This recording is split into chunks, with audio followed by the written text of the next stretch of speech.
All right, I got 1, 2, 3, 4. We got 5 texts in the last segment of folks that are just moving over past basketball and are ready for whatever is next. Baseball still doesn't start for a little less than 3 weeks. So what is it you're going to, in terms of Razorback sports, you're going to cover yourself up with? We got Mike Irwin here, Pig Trail Nation, to talk about this. Now, Mike, you're not in a position where you can just stop watching the basketball games or stop analyzing it or anything, because that's your job. That's our job too. But look, if you were to make some sort of a decision, be you know what, I am going to take a mulligan for the rest of the season and stop watching, I wouldn't blame you. Yeah, I would still hope that fans that have season tickets would still come out. I mean, they still need you to show up. They had a good crowd, for the Oklahoma game. If they had gone 2-0 last week, there would be some hope. I think after the win over Georgia, Cal talked about it, we can write our own story here. But that would require a major bounce back, and when you win one and lose one, you're at a point where you probably lost too many games. So I think NIT is the best they can do. I would encourage them to do that. Some people would say, well, why play in that thing? I think it's good for your returning players to be in a tournament of sorts. But, yeah, I mean, if you're just a fan that watches on TV and it makes you mad, don't watch it. Baseball's right around the corner.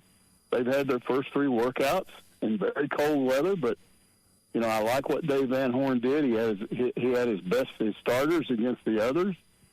And the first game was fairly close, but it was really good pitching. I think it showed what pitching they have. And then, I don't know what happened on Sunday. I didn't look, but Saturday there was a blowout. And so, I mean, they look good, but watching preseason games is always frustrating. I don't care what sport you're talking about. Until you're playing somebody else, you don't know for sure. And, I mean, I think a lot of people have their fingers crossed. They don't want baseball to turn out not to be what they think it's going to be. Where is the disconnect? What is, because it seems like these players like each other. It doesn't seem like we don't play that sloppy. What is the missing piece to this Razorback basketball team? Well, they have no consistency. I think that's true of most teams that were young. The players that have the ball in their hands the most are all younger guys. There's a couple of positives that came out of last week. I think, first of all, John Nellie Davis finally started hitting some shots. Now, he still missed way too many. But he looks like the more they're playing him, the more comfortable he's getting. And so he played better, although he kind of messed up that last second situation and the way it was drawn up. But he's playing better, so that's encouraging. But the best thing, I think, is Big Z, because he's really starting to come around. He still, looks like he needs more seasoning, but, I mean, he's scoring, he's blocking shots, he's playing better defense. The depressing part is it looks like the other 2 bigs are just doing nothing. I mean, what is going on with I mean, I can't even figure out what Jonas Adu is doing. He's either still hurt, and I've got somebody telling me that he's just not full speed, that he's quicker than that. If you'd watched him last year, you could see that he's quicker defensively. He's more aggressive toward the basket and scoring, and he's not, so maybe there's still a problem there. Or the other theory is that he's like a guy that got invited to a party, and he's sitting there going, I wish I hadn't come to this party. I'm bored. So it's one or the other. So those are the bad things. Brazil, he doesn't help. I mean, Big Z played as much as those other 2 guys combined. And he actually scored points and got rebounds and blocked shots, and they didn't. So I don't know. He looks like the guy moving forward. Now, you have to ask yourself, what does that mean for next year? I mean, I've been told there's no freshman still out there that could come in and really do a job inside. So you got to go to the portal. Well, the portal may be reduced by the time we get to April or May. So then if you can't find what you need in the portal, you got to go back overseas.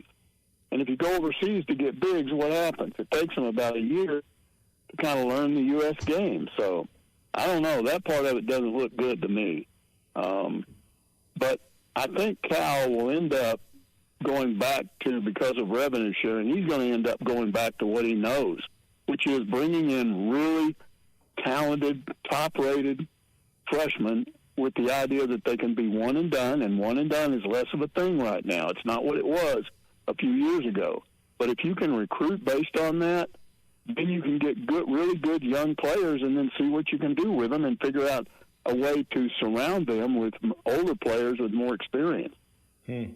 So many people text in or even, reading on people's stories about it, and they feel that the current, the contemporary form of college basketball has passed Cal by. So, and I think when you think of contemporary college sports, it's all about transfer portal and the NIL. And the one and done thing was something from a previous era. Of course, we lived through that era too. Do you really think that going back to that way in a sport that has gotten older and more physical, that actually could lead back to where, like, Kentucky was when the one and done was getting them to the Final Four and winning a national championship? It doesn't feel like today's era of college basketball is built for that. I think Cal knew that too coming in, but I can understand what you're saying. It's like, I don't know if this is a cautionary tale about the transfer portal, or it's just you missed on a couple of guys that literally nobody in the nation thought you were missing on. Right. And what the average fan out there still, I get into arguments with people like this about this on Twitter because they don't accept what's going on. But under the revenue sharing plan, portal activity is going to be reduced. These portal going in and grabbing players away from some other team is going to be much more difficult.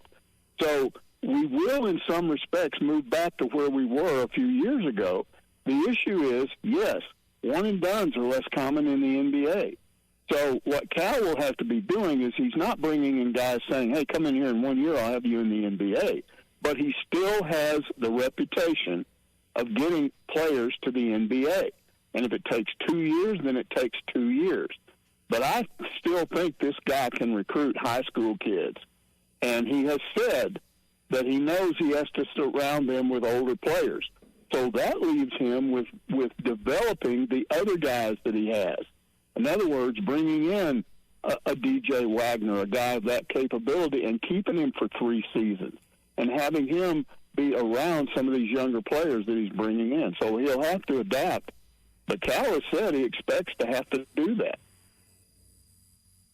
Sorry, you brought up. Go ahead, Matt. Sorry. Well, Wagner would be a guy, you bring up his name. When you look at this roster then and the way you're talking, because I can dig it. So who are we bringing back? Who are the guys? Carter Knox would be one. Wagner would be another one. You brought his name up. Who else? Billy Richmond. You would bring Billy Richmond back? A Big Z? Big Z. And here's the thing. But we don't know what's going to happen with them. What if they want to transfer? That's the disaster. You've got to keep some of those guys because you've got to have older guys around. We see moments. This is what's wrong with this team. They did, let's go back to that game the other night, the Oklahoma game. I think it was around the 8-minute mark. They got a 6-point lead. And you're thinking, wow, okay, if they make a move here, they win this game. But I also said to myself, how long does this momentum last? You know how long it lasted? Oklahoma came down. A guy put up a 3 and missed it, and Arkansas rebounded it, but guess what? Z fouled him. So he bailed him out, and he made all 3 of those. And, yes, on the replay, he did foul the guy. He got careless. So then Arkansas gets in a hurry, goes down the floor too fast, turns the ball over, or I don't know, they didn't score. I know that. I think it was a turnover. And so and Oklahoma comes back down, and now John L. Davis fouls a guy that misses a 3, and you rebounded the 3, but you bailed him out, and he makes those 3, and now the game is tied.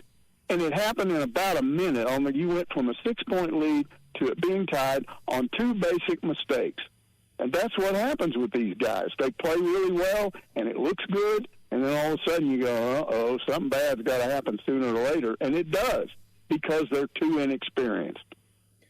You know that there will be fans that are just college basketball fans that will point to this Razorback team as the cautionary tale of what they view as college basketball free agency. And I remember talking about the exact same idea in football, and the idea that, hey, the team that wins the offseason a lot is not the team that ends up winning in the regular season. Turns out this was different this year with Ohio State. Well, you had Ohio State and Ole Miss. One of them won. Those were your two teams. Yeah.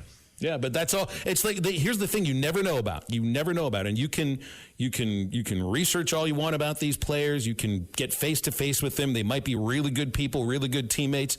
Chemistry is just a really difficult thing to figure out sometimes. And maybe it's not a matter of chemistry. Maybe it's a matter of health with these guys. But it's like you're saying, they seem to get along and all of that. And maybe I'd like it if they weren't getting along, because you wouldn't be so comfortable with losing. Guys, again, my party analogy. I remember being in college and getting invited to a party that a guy I knew, and I thought, man, this guy's cool. This party's going to be good. And you get there, and you're like, oh, golly, this is awful. I got to get out of here. You just don't fit in. You think you're going to, and you don't. I mean, and that's what being a part of a different team is. There's no guarantee that you're going to fit in with the coaching staff, not just the head coach, but the other coaches, with the other players. And so it is. It's a very dicey thing, and I think Ole Miss found out they spent $20 million to go to the Gator Bowl. Mm-hmm. You know, it's not a guarantee. I like how you put it. I had that feeling to all the parties, Mike. So not just one of them. See, that's it's like you wanted to be. You know how many fans are making an Irish goodbye from this basketball party right now? They're not even saying goodbye. They're just walking out the door. They're not even hiding it. They're just going. I know, and I don't like it, and that's what revenue guys look. People are saying they're very skeptical about this revenue sharing, but they don't understand what's going on. There are a handful of fan bases and coaches. Ole Miss is one of them. Tennessee's another. That they think it's perfectly fine to just spend wads of money to win a championship. But most fans and most coaches don't look at it that way. They want to win titles and win games by having good players that you develop and stay at a school and proud to put that uniform on at that school, and the fans relate to them. That's the old way of doing it, and they want that old way to come back. And there's way more of them than there are of these other coaches, and I'm telling you, behind the scenes, they're saying, we've had enough. This has to change. We have to go, because we're losing the fans, but we don't like it either. And honestly, I don't think a lot of the players like it. They kind of got thrown in their faces, and it's like anything else. If somebody goes, well, this guy took the money, I guess I'll take the money, I guess I'll leave. But maybe they don't really want to. They just kind of, look at the age of 19, 20-year-old kids. I mean, I had a lot of things when I was that age that later on I thought to myself, I wish I hadn't done that.